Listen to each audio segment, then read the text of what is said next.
Assalamualaikum warahmatullahi wabarakatuh, sahabat pelita yang dirahmati Allah ya. Ada video yang sangat menarik yang harus kita simak bareng-bareng ya, tentang berita viral yang mungkin belum Anda saksikan ataupun belum Anda simak. Dan mungkin juga karena video ini kita bisa tercerahkan. Sahabat pelita yang dirahmati Allah, bagaimana videonya? Langsung, tidak usah menunggu lama-lama biar kita tidak penasaran. Langsung saja kita simak bareng-bareng ya. Tetapi sebelum kita lanjut, buat Anda yang belum subscribe channel ini, jangan lupa dukung channel ini dengan cara di like, di share, dan tombol loncengnya juga diaktifkan biar Anda tidak ketinggalan info kabar terbaru dari channel ini. Monggo disimak videonya. Di akhir video seperti biasa kita akan kaji bersama tentang video ini. Tanggapan Anda sangat dinantikan. Ini videonya, monggo disimak bareng-bareng. Silakan.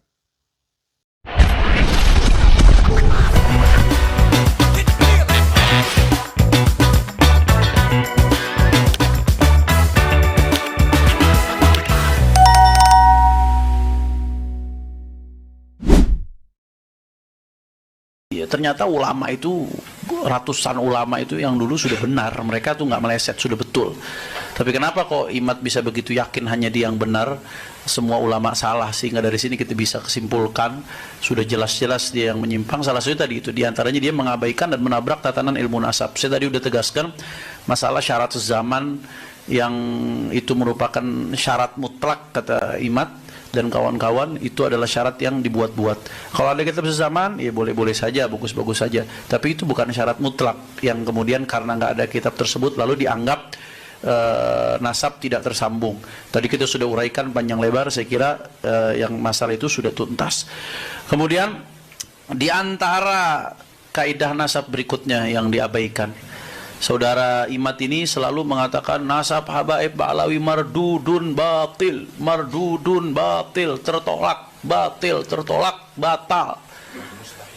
Oh, bahkan mustahil. Mustahil tersambung. Nah, ini nih lagi-lagi hal ini timbul karena mengabaikan klasifikasi nasab menurut ulama nasab. Ini penyimpangan terkait ilmu nasab juga. Kalau orang paham ilmu nasab, ini basic sekali, hampir di semua kitab teori nasab ini yang dijadikan rujukan oleh Imad disebutkan, ya, nasab itu ya setidak-tidaknya ada beberapa klasifikasi, ada beberapa perincian, saya ambil secara global. Setidak-tidaknya ada 4 bagian. Ada yang namanya nasab sahih atau nasab thabit. Nasab sahih ini adalah nasab alladzi ta'akkada thubutuhu bisilsilatin sahihah. Nasab yang telah dipastikan kebenarannya melalui rantai yang sah, ya, mujma'un ala sihhatiha min qibalin nasabin al-muhaqqiqin, yang disepakati keabsahannya oleh para nasabah yang muhakkik. Di sini maksudnya disepakati setiap nasabah yang membahas nasab tersebut menganggap sah. Nah, kalau yang nggak bahas ya layun sabuli sakitin qaulun, kalau yang nggak bahas ya berarti dia nggak ada pendapat. Ini kita bicara setiap ulama nasab yang ngebahas nasab tersebut menganggap itu sah. Nah, itu nasab yang seperti ini dianggap sebagai nasab sahih atau disebut juga sahihun thabit. Nah, itu yang pertama. Dan para ulama dengan kesaksian mereka mengatakan nasab ba'lawi termasuk kategori ini karena semua nasabah yang bahas nasab ba'lawi menganggap ini nasab sah. Nggak ada satupun nasabah yang bahas nasab ba'lawi kemudian menganggap nasabnya tidak sah. Sehingga dia masuk kategori yang pertama. Dalam sejarahnya, suku bangsa Arab ini banyak sekali. Ya, yang kalau kita kembalikan kepada ilmu nasab itu ada yang disebut dengan istilahnya Qahtaniyun, Adnaniyun. Qahtaniyun ini terbagi 2 dia. Ada Qahtan bin Amir bin Sam bin Nuh kepada Nabi Allah Nuh. Satu lagi Qahtan bin Al-Humaisa. Qahtan bin Humaisa ini sampai dia kepada Nabi Allah Ismail bin Ibrahim alaihi wassalam. Nah, yang satu lagi Adnaniyun. Adnaniyun itulah yang melahirkan junjungan Nabi besar Muhammad sallallahu alaihi wasallam. Ya, yang kemarin diributkan oleh ya, Imad namanya ya, dari Banten Imad. Imad itu tiang. Tapi sekarang tiangnya sudah roboh. Kenapa? Karena yang disampaikan tidak didasari oleh ilmu pengetahuan, emosi, ya. Karena banyak orang-orang yang datang dia ke Rabithah Alawiyah yang ada di Tanah Abang itu, minta nasab supaya disambungkan kepada Rasulullah Sallallahu Alaihi. Banyak yang tidak dapat itu, termasuk teman-teman kita tidak dapat. Akhirnya ngoceh lah dia, ngoceh lah, orang Arab dijelekkan, nasabnya Nabi juga dijelekkan. Ya, ini tidak punya etika namanya. Ya, etika. Iya, tidak ada nasab itu, tidak ada katanya. Lah kalau nasab tidak ada, hadis itu apa isinya? Isinya sanad. Sanad, haddatsana akhbarana. Isinya sanad. Kenapa kita ribut-ribut dengan sanad? Iya kan? Iya, kemana saja. Tidak usah yang namanya keturunan. Sanad keilmuan saja harus jelas. Kalau sanad keilmuannya tidak jelas, berarti dia belajar agamanya liar. Ngajarkan orang kepada orang satu kitab, sementara dia sendiri tidak pernah belajar, itu liar. Nah kalau dia sendiri liar, muridnya bagaimana? Ilmu genealogi adalah merupakan bagian dari ilmu sejarah. Bahkan bisa dikatakan ilmu nasab atau ilmu genealogi merupakan ilmu bantu sejarah. Maka kajian ilmu nasab harus memiliki karakteristik kajian sejarah. Dia harus bersifat empiris, scientific dividend, harus bisa dibuktikan secara ilmiah. Tidak boleh ada sebuah narasi sejarah kita taken for granted, menerima begitu saja, harus dibuktikan. Tidak boleh ada sebuah pengakuan nasab yang bersimultan pengakuan ini dengan privilege tertentu, baik secara sosial antropolog maupun secara paham keagamaan dari tafsir yang dapat diterima. Ketika ada susunan nasab umpama tentang baginda Nabi, dia mengaku merupakan bagian dari keturunan baginda Nabi besar Muhammad SAW, maka kita harus uji di meja saintifik, harus dibuktikan secara ilmiah berdasarkan metodologi kajian ilmiah sejarah yang dapat diterima bersama, bukan hanya diterima oleh ahli nasab, tapi juga logika kebenarannya dapat diterima oleh semua orang. Saya kecil-kecilan mengkaji nasab orang yang mengaku keturunan Nabi di Indonesia. Dari klan Ba'alawi. Yang sama ini mengaku sebagai keturunan daripada baginda Nabi besar Muhammad SAW. Saya gunakan prosedur di dalam kajian penelitian sejarah. Yang pertama adalah heuristik. Saya kumpulkan sumber-sumber sejarah, sumber-sumber yang membantu penelitian saya di dalam bagaimana menguji kebenaran sebuah tesis pengakuan berdasarkan silsilah-silsilah urutan nasab yang ada bahwa dia merupakan keturunan Nabi. Baik dari manuskrip-manuskrip zaman masa lalu sesuai dengan zamannya maupun dari kitab-kitab yang sudah dicetak. Kemudian saya melakukan verifikasi sumber. Saya kritik, saya verifikasi validitas dan orisinilitasnya. Kemudian saya pilah mana sumber-sumber yang primer. Adakah sumber yang langsung ditulis oleh orangnya atau ditulis oleh orang lain tetapi dia pernah bersama dengan orang-orang yang ditulis dengan nasab itu, atau sumber itu tidak sezaman tetapi masih begitu dekat yang dapat melacak sebuah kebohongan apabila apa yang dikatakan sebelumnya adalah merupakan sebuah kebohongan. Setelah mengadakan verifikasi dan memilah, kemudian saya melakukan interpretasi sumber. Dari data-data yang saya ambil dari sumber-sumber itu, saya interpretasikan sehingga kemudian memunculkan sebuah kesimpulan sejarah, historiografi, bagaimana sebenarnya kedudukan dari nasab Ba'alawi tersebut. Dan inilah hari ini yang akan saya sajikan kepada Anda semua.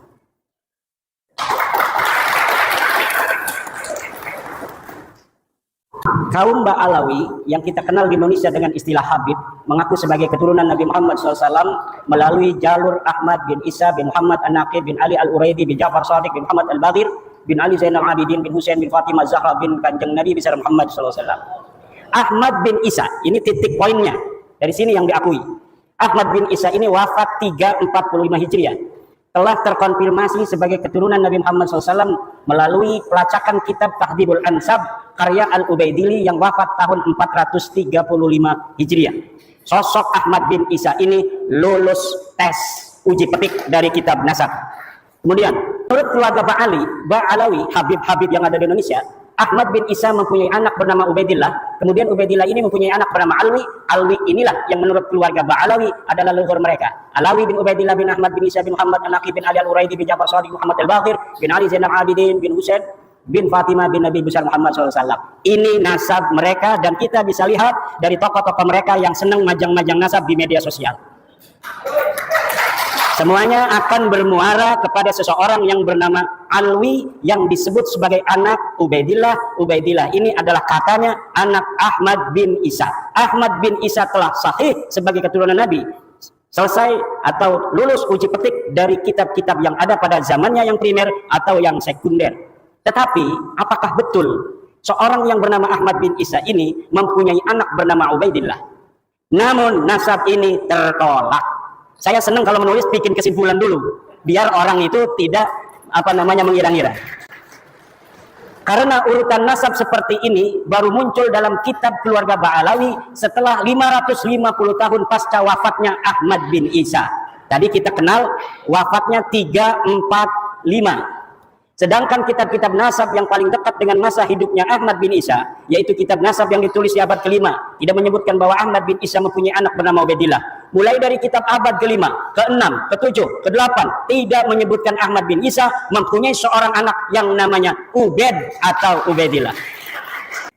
Kitab abad ke-5, Muntaqilat Talibiyah, karya Abu Ismail Tabatabai yang wafat tahun 400 Hijriah menyebutkan bahwa sebagian anak Ahmad bin Isa adalah Muhammad yang tinggal di Roy, tidak ada Ubaid. Kitab abad ke-5 Tahdhibul Ansab karya Al-Ubaidili yang wafat tahun 435 menyebutkan pula bahwa sebagian anak Ahmad bin Isa adalah Muhammad. Kitab abad ke-5 Al-Mazdi karangan Al-Umari wafat 490 menyebut pula bahwa sebagian anak Ahmad bin Isa adalah Muhammad. Kitab abad ke-5 sepakat tidak menyebutkan bahwa Ubaidillah sebagai anak Ahmad bin Isa. Namun masih ada kesempatan. Kitab-kitab abad ke-5 tersebut masih membuka masuknya nama lain dari anak-anak Ahmad bin Isa karena kalimat yang dipakai adalah kalimat yang tidak menunjukkan makna terbatas atau hasr.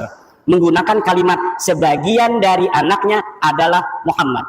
Kitab abad yang dapat terlacak ada dan sudah dicetak abad ke-5, 3 ini sepakat bahwa tidak ada anak Ahmad bin Isa bernama Ubaidillah.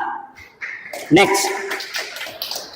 Kitab abad ke-6 Asy-Syajarah Al-Mubarakah yang ditulis tahun 597 Hijriah karya dari Imam Fakhrul Razi yang wafat 606 Hijriah menyebutkan bahwa keturunan Ahmad bin Isa hanyalah dari 3 putranya, yaitu Muhammad, Ali, dan Husain. Ini sudah hasr. Imam Al-Fakhrul Razi ketika menyatakan anak Ahmad hanya 3 menggunakan jumlah ismiyah faqibuhu min salasati banin. Menurut ulama nasab, apabila kitab nasab menggunakan terma jumlah ismiyah, ini menunjukkan makna hasr atau terbatas. Berbeda ketika ulama nasab menggunakan jumlah fi'liyah semisal fa'aqaba min salasati banin, ini masih memungkinkan ada nama lain selain 3. Tapi ketika terma kalimat menggunakan jumlah ismiyah seperti Asy-Syajarah Mubarakah seperti itu, maka berarti yang bisa direkam secara meyakinkan oleh Imam Al-Fakhrul Razi berdasarkan ilmunya adalah bahwa anak Ahmad bin Isa hanya 3, yaitu Muhammad, Ali, dan Husain. Tidak ada Ubaid. Begitu pula lafaz salah satu banin merupakan isim adad bilangan. Menurut ahli usul fikih, lafaz adad merupakan salah satu lafaz khusus.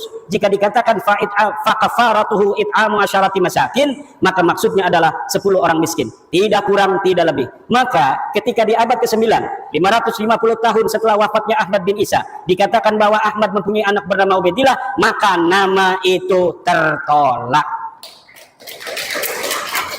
Lalu dari mana Imam Fakhrul Razi mengetahui 3 ini? Tanpa adanya referensi yang disebutkan dalam kitab Asy-Syajarah Mubarakah, inilah yang dikritisi oleh Rumel Abbas misalnya dan yang lain sebagainya. Imam Fakhrul Razi, saudara, ketika menyebut anak Ahmad bin Isa hanya terbatas pada 3 saja, ini sangat bisa dipercaya. Kenapa? Karena ia tinggal di kota Roy di Iran. Sedangkan di Roy banyak anak keturunan Ahmad bin Isa dari jalur Muhammad bin Ahmad bin Isa. Kitab abad ke-7. Ini tadi abad ke-6 sudah dihasar bahwa anaknya cuma 3. Sekarang bagaimana reportase dari kitab-kitab yang ada yang sampai kepada kita dari abad ke-7, ke-8 dan ke-9 awal. Kitab abad ke-7 Al-Fakhri karangan Imam Al-Marwazi yang wafat 614 Hijriah juga tidak menyebut nama Ubaidillah sebagai anak Ahmad bin Isa. Ia hanya menyebutkan bahwa sebagian anak Ahmad bin Isa adalah Muhammad. Kitab abad ke-8 Al-Asili karya At-Taqtaqi yang wafat 709 Hijriah menyatakan bahwa sebagian anak Ahmad bin Isa adalah Muhammad. Kitab abad ke-8 As-Sabatul Musan karya Ibnu Al-Araj Al-Husaini yang wafat 787 Hijriah menyatakan bahwa sebagian anak Ahmad bin Isa adalah Muhammad.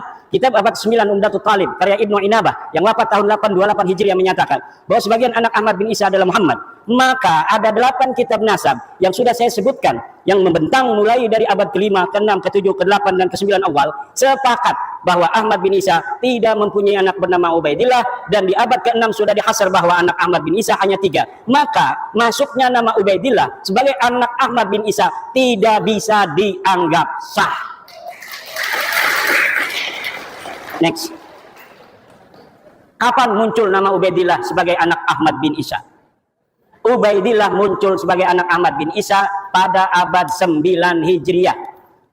Dimunculkan oleh Habib Ali bin Abu Bakar As-Sakran yang wafat 895 Hijriah dalam kitabnya Al-Burqa Al-Musiqah dengan menghusnuzoni. Ini bahasa saya. Kalau bahasa Tengku ini nggak boleh katanya husnuzon itu. Nama Abdullah yang ada pada As-Suluk sebagai Ubaidillah. Ceritanya ada kitab sejarah yang menyebutkan sebuah silsilah dari seorang ahli hadis yang bernama Ali, Abu Hasan Ali bin Muhammad, terus binnya kemudian dia bin Abdullah bin Ahmad bin Isa. Lalu kata keluarga Habaib ini, oh saya punya leluhur namanya Ubaid, mungkin Ubaid ini adalah Abdullah. Maka kemudian diurutlah nasabnya dengan menghusnuzoni nama leluhurnya Ubaid ini sebenarnya namanya adalah Abdullah, yang kemudian ditasgir menjadi Ubaidullah. Lanjut. Ini ada keterangannya. Di tahun 732 sudah ada orang yang dicatat kitab As-Suluk sebagai anak Ahmad bin Isa. Selain dari 3 anaknya yang disebut dalam As-Sajalah Mubarakah. Namanya Ali dari keluarga Bajadid Abu Alwi. Katanya ia keturunan Ahmad bin Isa dari anaknya yang bernama Abdullah.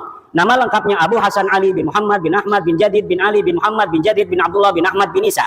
Nama Abdullah inilah yang dihusnuzoni oleh Ali As-Sakran sebagai Ubaid, di mana leluhurnya dulu bernama Ubaid. Lalu ia memahami bahwa Ubaid ini sebenarnya Ubaidillah dan Ubaidillah ini sebenarnya adalah Abdullah yang ditulis di kitab As-Suluk. Sejak itulah keluarga As-Sakran menulis silsilah leluhurnya sebagai Ba'alwi. Lalu apakah ini aman? Kita lihat. Sayangnya silsilah Ba'alwi Bajadid juga sebenarnya bermasalah karena ternyata kitab As-Suluk ada 3 manuskrip riwayat yang berbeda.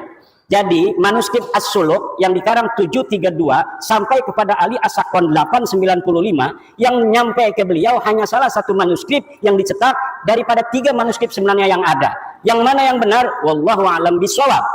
Yang jelas ad-dalilu idza tarakahul ihtimalu saqata bihil istidlal. Sebuah dalil apabila telah masuk di dalamnya ada kemungkinan ihtimal yang tidak qat'i, maka dia tidak boleh dijadikan lagi sebagai dalil. Manuskrip pertama silsilah Jadid terdapat dalam manuskrip di Paris berangkat tahun 810 Hijriah. Manuskrip itu menyebutkan bahwa Abu Hasan Ali bin Muhammad bin Ahmad bin Hadid bin Ahmad bin Isa. Tidak ada nama Abdullah. Sedangkan tadi Ali As-Sakran menyambungkan nasabnya kepada Ahmad bin Isa melalui Abdullah karena dia punya leluhur yang namanya Ubaid, kemudian dihusnuzoni sebagai Abdullah. Sekarang Abdullahnya di sini di dalam manuskrip Paris ini tidak ada. Lalu bagaimana? Ya putus, rungkad. Nah ini ada manuskrip dari Parisnya. Kalau kita bicara sejarah harus scientific evidence yang dapat dibuktikan dalam meja ilmiah. Dari manuskrip ini, bagaimana seorang Abu Hasan Ali yang disebut As-Suluk wafat tahun 620 Hijriah. Ini Abu Hasan Ali disebut dalam kitab As-Suluk. As-Suluk ini adalah kitab sejarah yang menjadi pandoman orang-orang Yaman untuk mengurutkan silsilah keyamanan mereka hari ini. Dan ini dapat dipercaya kitab As-Suluk. Maka banyak orang-orang yang mencantolkan diri dalam sejarah asli As-Suluk agar leluhur mereka nampak menyejarah. Walaupun dulunya leluhur mereka tidaklah terjadi sesuatu hal yang membanggakan dan berprestasi. Hanya menjadi urutan kelima dari nasab Ahmad bin Isa. Saya ulangi, dari manuskrip ini bagaimana seorang Abu Hasan Ali yang disebut As-Suluk wafat 620 Hijriah hanya menjadi urutan kelima dari nasab Ahmad bin Isa yang wafat 345 Hijriah. Berarti setiap generasi baru setiap generasi baru mempunyai anak di umur 55 tahun. Dan ini tidak masuk akal dalam ilmu genealogi, di mana setiap generasi dengan generasi berikutnya berjarak lahir dan wafat rata-rata harusnya 33 tahun. Dan dengan manuskrip ini, cantolan Habib Ali As-Sakran menjadi bias dan tidak sah. Karena apa? Karena Habib Ali As-Sakran mencantolkan keluarganya ke Ba'alawi karena ada nama Abdullah yang disebut As-Suluk. Sedangkan di dalam manuskrip As-Suluk versi Paris ini, Abdullahnya teaya. Silakan. Next. Manuskrip kedua As-Suluk. Manuskrip kedua As-Suluk silsilah jadid adalah Abu Hasan Ali bin Muhammad bin Ahmad bin Hadid bin Abdullah bin Ahmad bin Isa. Dalam manuskrip 2 ini, nama Abdullah memang ada, namun jumlah nama hanya 6. Ada tambahan nama Abdullah dari versi manuskrip yang pertama. Perkiraan jarak wafat dan lahir antara nama-nama itu 45 tahun. Walau lebih muda dari manuskrip sebelumnya, tetapi tidak masuk akal. Ditambah dari sini, dipahami bahwa nasab Bajadid ini mudtoribah, berubah-ubah, yang menunjukkan bahwa nasabnya ada masalah, sulit untuk dikatakan sahih. Lanjut.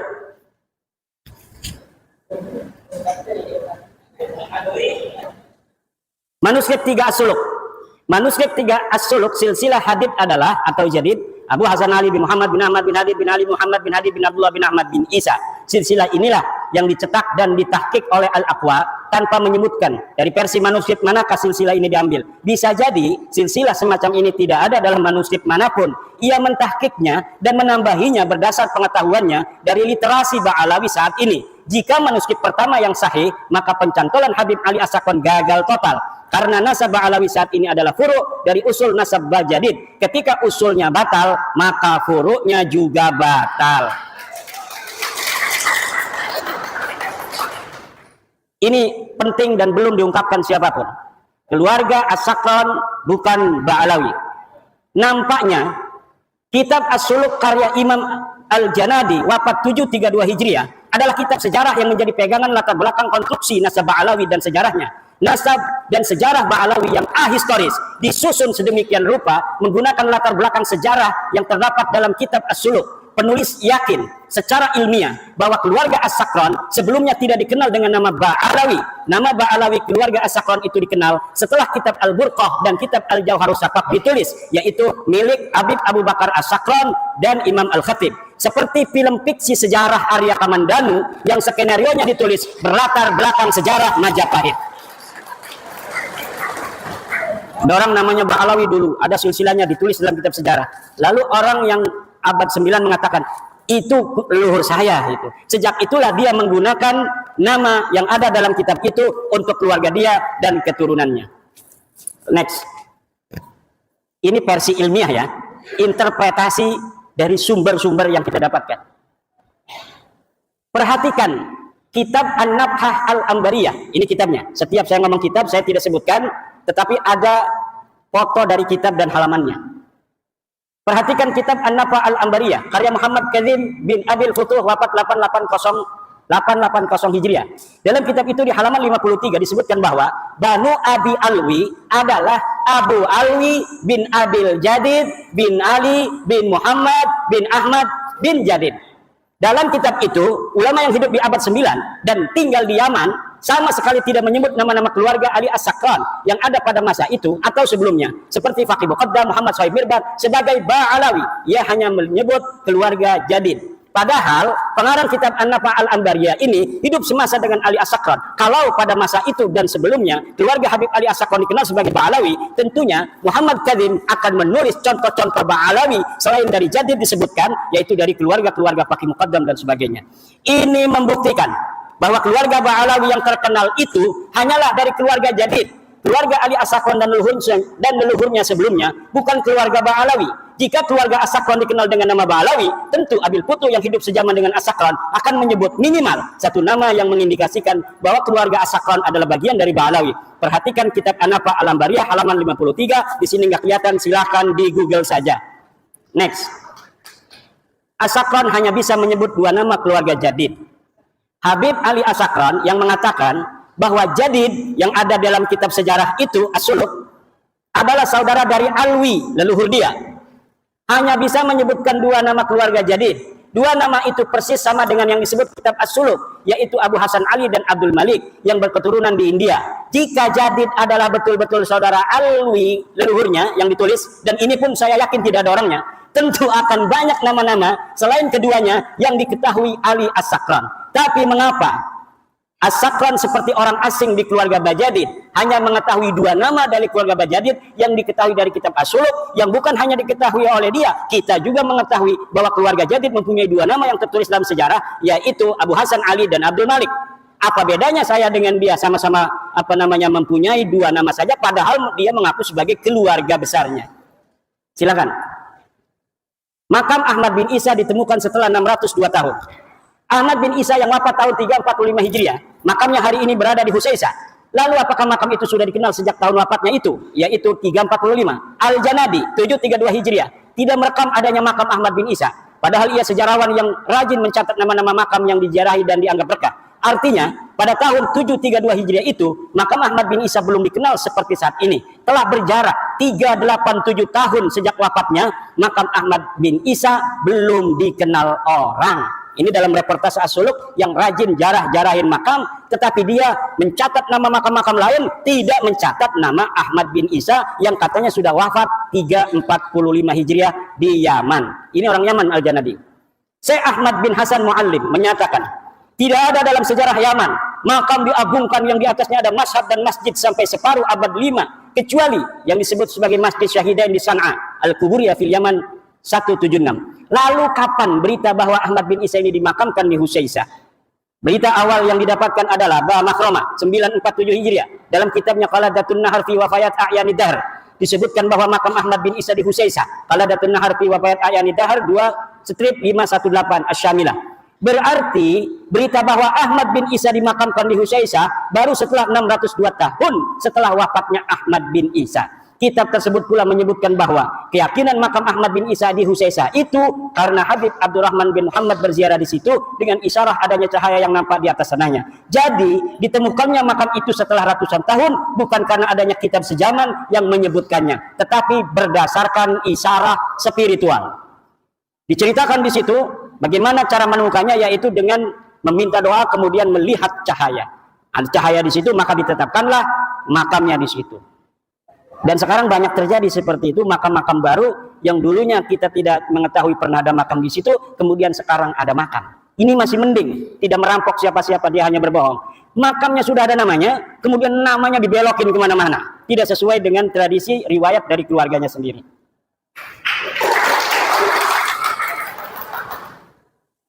Kitab-kitab sejarah yang ditulis setelah masa Ahmad bin Isa sampai abad 9, ini kitab sejarah, tadi kitab nasab. Sekarang kitab-kitab sejarah yang ditulis setelah masa Ahmad bin Isa sampai abad 9 tidak menyebutkan keberadaan keluarga Ubaidillah dan keturunannya di Hadramaut sebagai seorang sayyid, atau tidak sebagai sayyid pun tidak ada sama sekali. Kitab-kitab apa saja? Tarikh Musallam Al-Lahaji, wafat 545 Hijriah, belum dicetak, tapi manuskripnya saya punya. Tidak ada nama Ubaidillah dicatat di dalam kitab itu, dan tidak ada keterangan bahwa Ahmad bin Isa pernah hijrah ke Yaman dari Irak. Tabaqat Ibnu Samurah, wafat 586 Hijriah. Tarfatul Ashab, nah ini Ibnu Samurah sering sekali namanya dicatut dalam kitab-kitab Ba'alawi semacam Samsud Dhahirah dan kitab-kitab yang lainnya, Al-Ghurar, kemudian kitab Hidmatul Ashirah, bahwa Ibnu Samurah pernah mengisbat silsilah nasab Ba'alawi pada masanya. Tetapi ketika kitabnya yang bernama Tabaqatul Fuqaha saya cari dari awal sampai akhir, tidak ada satupun Ibnu Samurah menyatakan bahwa dia mengisbat nama keluarga Ba'alawi sebagai sayyid, apalagi mengisbat menyebut nama dari satu keluarga Ba'alawi pun tidak ada. Next. Kesimpulan, para habaib yang sekarang kita kenal bukanlah keluarga Ba'alawi yang dikenal di abad 7 dalam kitab-kitab sejarah. Keluarga Ba'alawi adalah keluarga Jadid yang disebut dalam kitab As-Suluk 732 Hijriah yang terputus dari Nabi Muhammad SAW karena Abdullah bukanlah anak Ahmad bin Isa. Para habaib nasabnya terputus dari Nabi Muhammad SAW karena Ubaidillah bukanlah anak Ahmad bin Isa. Jadi Ba'alawi sendiri yang ada dalam kitab itu tertolak sebagai keluarga Nabi karena Abdullah bukanlah anak dari Ahmad bin Isa berdasarkan kitab-kitab abad ke-6 dan abad ke-5. Kemudian ada orang nyantol kepada nama itu. Ya, yang dicantolnya itu rungkat, dianya ikut rungkat. Pengakuan keluarga Habaib sebagai keturunan Nabi baru mulai abad 9 oleh Habib Ali As-Sakran dalam Al-Burqah dan atau Abdurrahman Al-Khatib 855 Hijriah dalam Al-Jauhar Asy-Syafat. Ini jarang saya ambil namanya Al-Khatib, walaupun hidup bareng. Dia adalah Al-Khatib ini murid dari kakeknya Ali Habib Ali As-Sakran, juga murid daripada ayahnya.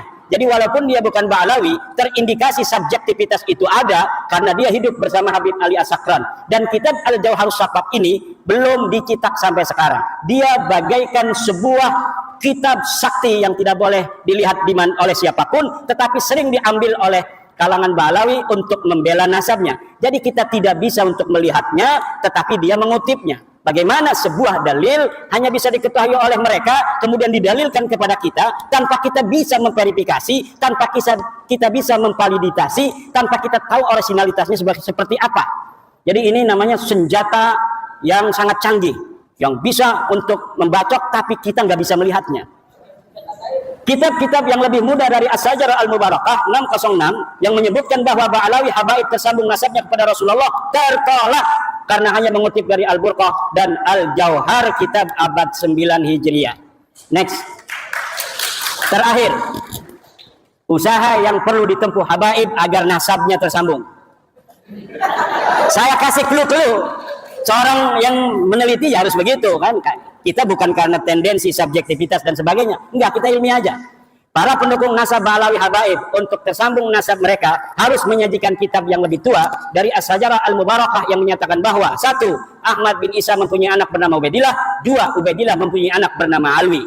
Untuk bisa dikatakan bahwa para Habaib sekarang ini tersambung kepada keluarga Ba'alawi, maka harus menyajikan kitab yang lebih tua dari As-Suluk yang menyebutkan bahwa Jadid mempunyai saudara bernama Alwi. Jika 3 pertanyaan itu tidak terjawab, dan yakin tidak akan terjawab kecuali bikin manuskrip palsu, maka para Habaib bukanlah keturunan dari Nabi besar Muhammad sallallahu alaihi wasallam. Sahabat pelita yang dirahmati Allah ya, begitu viralnya berita ini sehingga kita terfokus ya, dan tanggapan Anda nanti saya nantikan di kolom komentar tentang video ini. Diskusi juga sangat diperlukan ketika menanggapi sebuah video seperti ini. Dan tentunya sahabat pelita ya, kita harus mengedepankan pemikiran yang waras. Jangan kita terikut menggunakan ego, karena ketika kita berdiskusi menggunakan ego, yang terjadi hanyalah kerancuan. Sebab yang namanya pro kontra dalam video ini tentunya sangat sekali ada ya, karena dari pihak si A, si B, dan lain sebagainya itu pastinya akan menyangkal dan memberikan alibi-alibi yang mungkin bertentangan dengan pemikiran Anda. Jadi kita diskusikan nantinya dengan menggunakan akal pikiran yang waras ya, biar apa ya artinya ya, biar tidak konslet. Sahabat pelita yang dirahmati Allah, mungkin sampai di sini dulu jumpa kita, dan apabila video barusan itu berkenan dan mungkin video barusan itu sangat perlu untuk dibagikan, jangan lupa di-like dan share sebanyak-banyaknya ke akun media sosial Anda. Dan apabila video ini bermanfaat, sekali lagi saya tunggu Anda di kolom diskusi. Terima kasih, dan saya akhiri. Wabillahi taufiq wal hidayah. Wassalamualaikum warahmatullahi wabarakatuh.